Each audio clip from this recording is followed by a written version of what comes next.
Hey, everybody. If you're watching this in real time, happy Tuesday. I'm Barbara Fonte, and I'm so glad you're with me today to talk about something I have been dying to talk to everybody about, which is something called the hero's journey.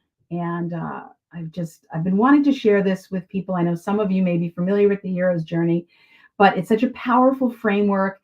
It can provide us with some enlightening awareness and introspection and insight into our own journeys. So I'm going to just turn on the comments here.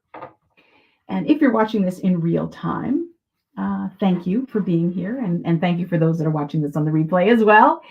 But if you are watching it in real time, I'd love for you to say hi. Just go into the comments and let me know where you're tuning in from or what brought you here. Do you know what the hero's journey is? What I'm going to do today is I'm going to share this framework with you and give you some food for thought and tell you kind of where the framework came from because I didn't create it. But I have noticed what that looks like in today's modern times. And so I do want to share with you what I see as the most common hero's journey for all of us, what some of the villains might be along the way, and some of the resources you have for yourself. So let me start actually by introducing myself. For those of you who don't know me, my name is Barbara Fonte, and I've been in training and development and coaching for almost 40 years. And I've noticed a few things and learned a few things along the way, which is why I show up in some of these online spaces to share with you some of the things I've learned and some of the things I see in coaching more recently, what I see coming up. Sometimes I'll notice patterns and mistakes that we commonly make. And so I'll want to come online and share those things with you in hopes that it makes your life a little bit better and easier. And that's important to me because I will tell you, I have noticed that it is particularly difficult for people to level up their happiness and their success. We try very hard, but sometimes we've got blind spots and sometimes we go on these paths that we're told we should go on, but they're not really right for us. I created a coaching program called Destination Dream Life. And in it, what I do with people is together we clarify their true desires, not the ones that they're told that they should have or who they think they should be, but what really, really connects with their authentic self and their spirit. And then we discover their blind spots, help them change some of their neural pathways so that they can step into their power and wake up feeling more exhilarated every day and leveling up the quality of their life. So just wanted to say that. I do have, you'll notice there's a little QR code in the top. Let's see, if you're watching it, I think it's in the top right-hand corner for you. And if you want to discover some of the blind spots that are more common for people, definitely hover your camera over that and you'll get that information downloaded for you. If you are watching this on your cell phone, well, okay, that's a little trickier, but you can just shoot me a message or comments and tell me, I'd like to get the list of blind spots. So, all right, let's get going here. The hero's journey. Now, as I said, I did not create this term. This is a term that probably made most popular by someone named Joseph Campbell. He was an academic out of St. Lawrence University. And what he did was he looked at the stories that humans have been telling since like the beginning of time. I mean, he went back at least to the Greek stories. And if you look at all of the stories that have been written and told, the plays that have been put on stage and the novels of today and the films, the hero story is the same in all of them. It's the same arc. So whether we're looking at Luke Skywalker or Dorothy in The Wizard of Oz or Neo in The Matrix or, fill in the blank, Superman, whatever, it's the same story. It's such a popular template, and it's popular because it's your story. It's my story. It's the story of the human condition, and it's the story of personal growth, discovery, and enlightenment.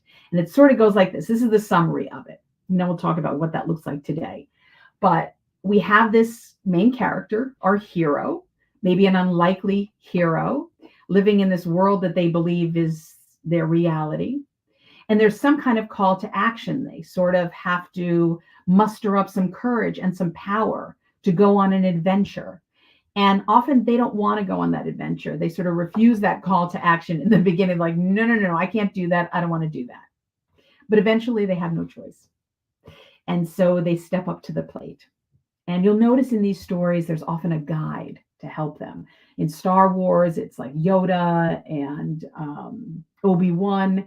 In The Wizard of Oz, it's Glinda the Good Witch and so forth. There's always a guide to help them along the way. But ultimately, it's the hero that creates their own success.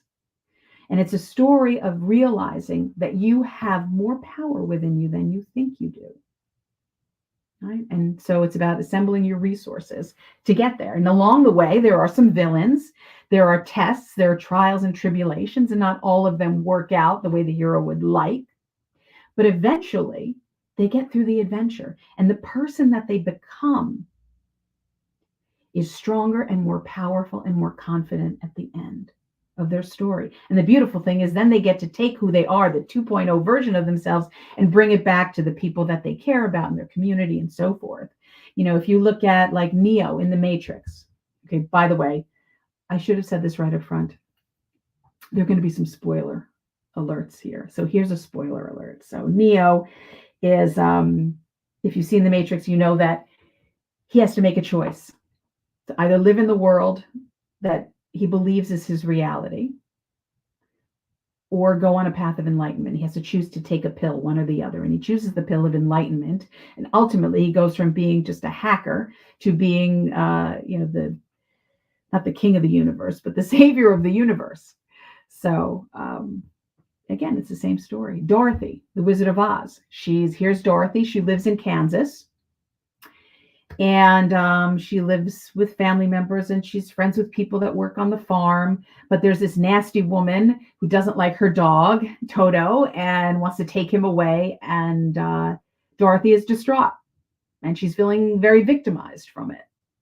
And then all of a sudden, something happens. Her call to action is, of course, this tornado that comes with this cyclone, takes her house up and drops her in the land of Oz. She just wants to go home, even from the start, but she can't. She's got to first go on this path. She's got to follow the yellow brick road to get to her destination. And she doesn't. She refuses the call, but she doesn't have a choice because her house landed on the Wicked Witch of the East, I think it was, right? So now we know the Wicked Witch of the West is coming after her, which is very frightening. And of course, that character mimics the woman who took her dog, right? And ultimately, she has the power within herself to confront that villain and the power to make things different. And she ends up getting home. She had the power to get home the whole time. And when she comes home, she's a different person. She's more powerful. She has a lot of gratitude and love and appreciation for her surroundings and the people there. So these are just some examples, right, that we've seen over and over. And why do I illustrate them? I illustrate them because I will bet that you've either been on a hero's journey, are going to go on a hero's journey, or have been on a hero's journey, and you will have more in your future. I promise you that. And so when you're confronted with something that feels overwhelming, because things happen, right? That's the beginning of your story. So sometimes in life, we do everything that we think is going to be getting us, the success we want and the happiness, but things come out of left field. Sometimes that means that our job is no longer there. Sometimes it means that the person we're in a relationship or the person we love, they don't want to be in that relationship anymore. Maybe they don't love us anymore. Maybe something happens with our health or the health of someone we love. Something happens with our child or someone else that we care about. And we think, oh my gosh, I don't know if I can deal with this. But that's the beginning of your hero story, really. So that's the human condition. And it reminds me, I want to share with you a quote. I'm going to paraphrase it.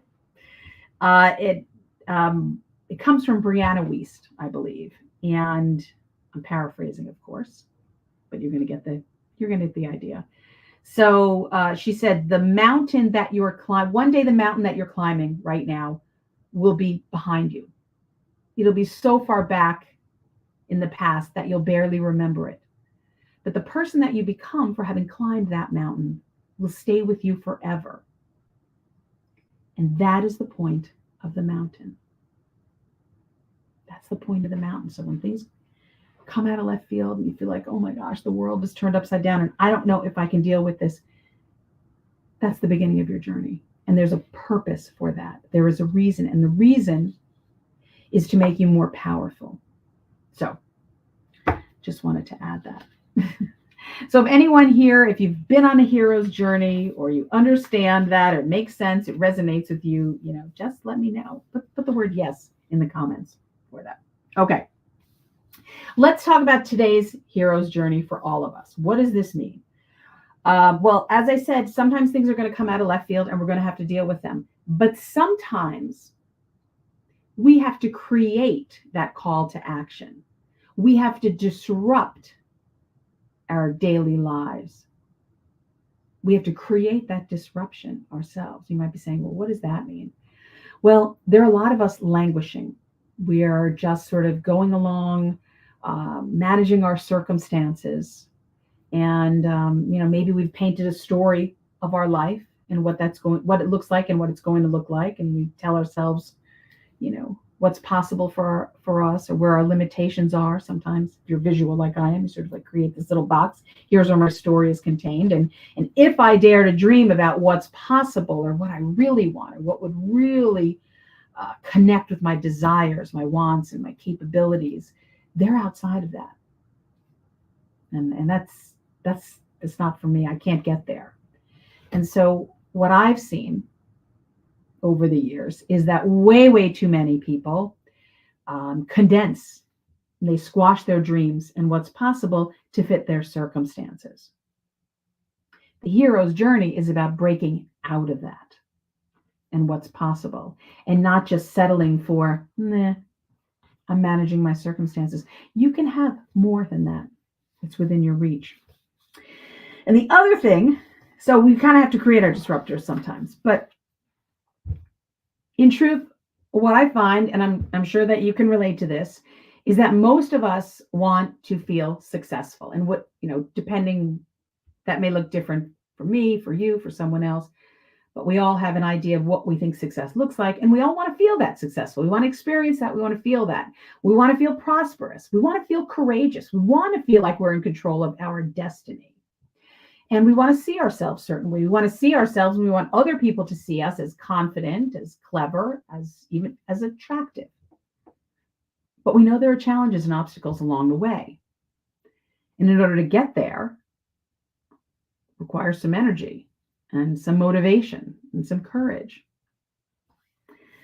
And I'll tell you what I see as some of the methods and resources people use that doesn't get them the success that they want and gets them stuck.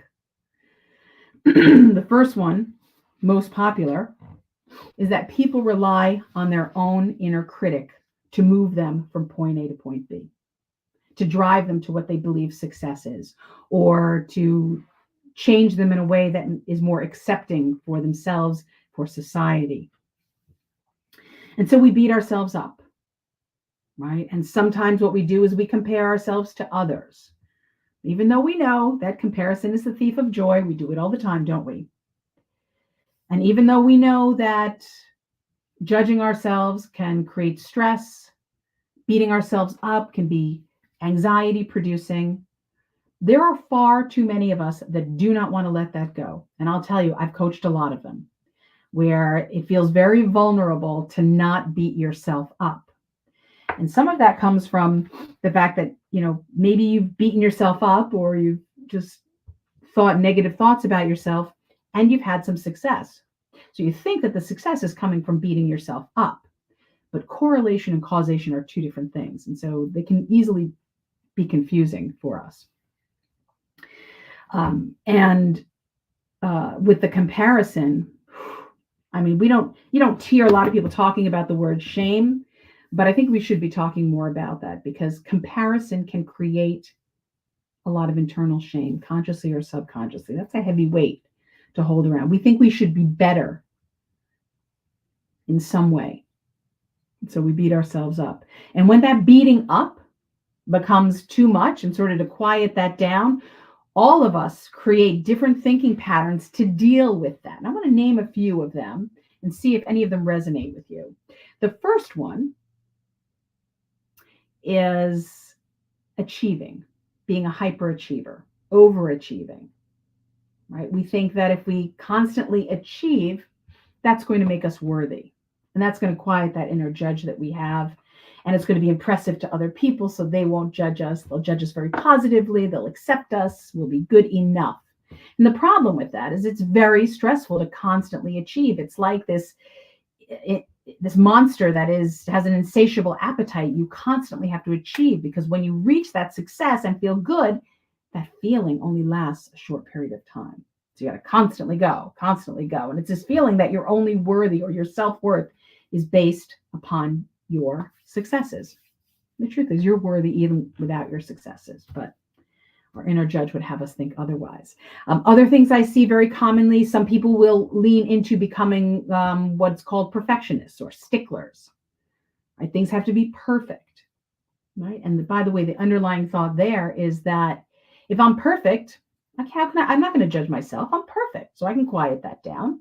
And if I'm perfect, nobody else can judge me either.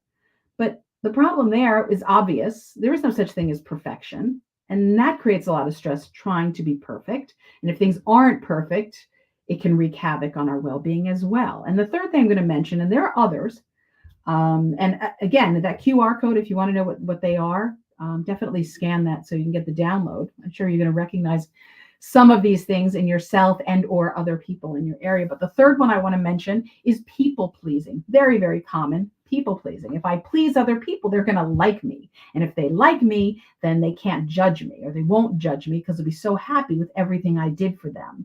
And that's going to make me feel worthy. And it's going to make me feel good about myself, having done things for other people.